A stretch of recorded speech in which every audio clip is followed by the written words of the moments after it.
I think the biggest barrier to really promoting habitat, the vast majority of the people in the United States know about habitat. President Jimmy Carter became involved in it, and he really gave a lot of great exposure for it. However, people know our name, but they don't necessarily know exactly what we do. They just know habitat, okay, houses. They don't realize that we're not giving these away for free.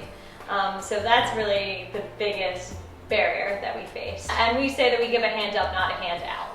Yeah, this is And awesome. people, Great expression. and people really respond to that. Actually, one of our volunteers, I was just interviewing him for a newsletter. He was a former board president, and now he actually is a lawyer who helps us do settlements. And he was saying that one of the reasons that he stayed involved with Habitat after he was a board member is just because he thinks it's one of the best nonprofits as far as helping yourself goes. And you know, it's just so sustainable for the family.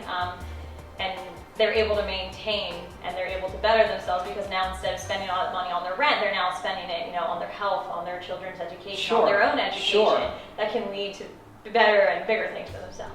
During the recession, there was a lot of pullback, especially in corporate marketing and corporate charity.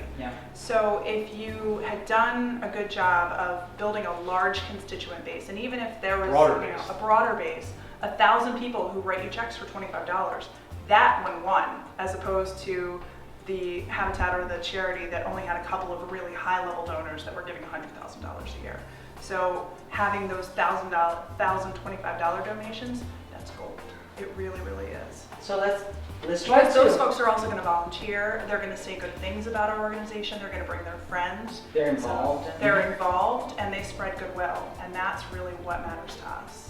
So let me give you some example of the type of charity that we do in American Power&Gas. These are not charity activities that are with the purpose to go in the news. Right. One of the last one that we did, we built a stage for, there is a very large park next to our headquarters, right? Where every Christmas, they build this huge village out of volunteers, build a huge village so that children can go there, have fun, and it's for less fortunate children, right? And we rebuilt the whole stage because it was very old, right? And but you know, it was never going to the news. Like nobody cares beside us, right? So I really like the viewpoint of okay, let's try to create a grassroots movement. 90% of our donations come from within Lancaster County. 90% of mine come from Chester County. That's just the way it is. Rarely do we find something from outside. You know, you coming in is actually rare.